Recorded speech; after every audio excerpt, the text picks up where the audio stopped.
SNAP benefits, aka food stamps, are set to run out on November 1st simply because of this ridiculous government shutdown.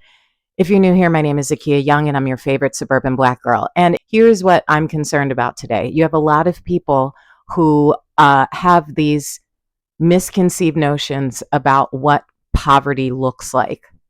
Okay, I have been a professional actress since I was 22, but I also worked in corporate America for a time, so I have a little bit of a different perspective. And I feel like my generation, I graduated from college in 2001. It's almost like we were the last ones that had job offers that actually paid a living wage. And a study came out that might surprise a lot of you who think that people on SNAP are just lazy and don't want to work and want to live off the system.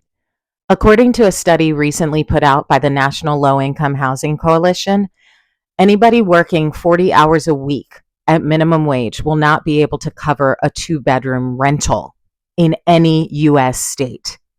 You would have to work 116 hours, so basically working 2.9 full-time jobs, 116 hours per week to afford a two-bedroom rental at minimum wage. You would need to make $33.63 per hour to be able to afford a two-bedroom and $28.17 an hour to afford a one-bedroom. Now, minimum wage is $7.25. The average hourly wage right now for renters is $23.60. So how are they supposed to afford housing? How are they supposed to afford anything? And if people can't even afford their rent, how do you think they're able to afford food? Many people will just callously say, oh, well, you shouldn't be living beyond your means. But if you can't even afford an apartment, even a one-bedroom apartment, and you're working as much as possible, what else do you expect them to do? I think that there are a lot of people who are so out of touch with what the job market is like. And as somebody who worked in corporate America, but then started working on Broadway and in TV, what I found was, especially coming back from the strikes, a lot of people are still recovering from the strikes. So I dusted off my business resume and started submitting. Do you know that I submitted a ton of resumes? I have experience in pharma. I have a year of experience at Sotheby's.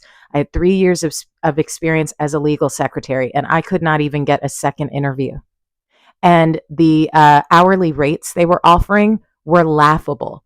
The fact that I made more right out of college working in a pharma job than any of the proposed salaries for the jobs I was applying to, that's crazy.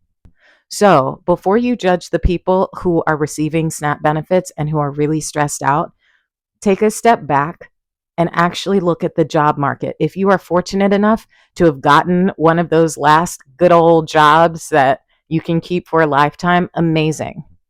But have some compassion. This food assistance is a lifeline for them. And the pressure that women have to have babies, the whole pro-life conversation never includes how you're going to pay for the child. It never includes the medical debt that you incur simply from having the baby. Everyone is all about, no, we have to save the babies, pro-life, pro-life. But what kind of life is it if your mom can't afford to feed you? We've lost the plot. And it's kind of crazy that we're even in this situation because the government shouldn't be shut down. But anyway, this was just a little note for all of the people who are saying that people on SNAP don't deserve to get help from the government. Didn't this government just bail out Argentina?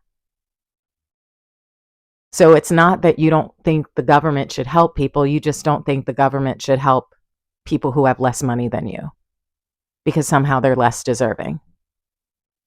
And a lot of y'all call yourselves Christians.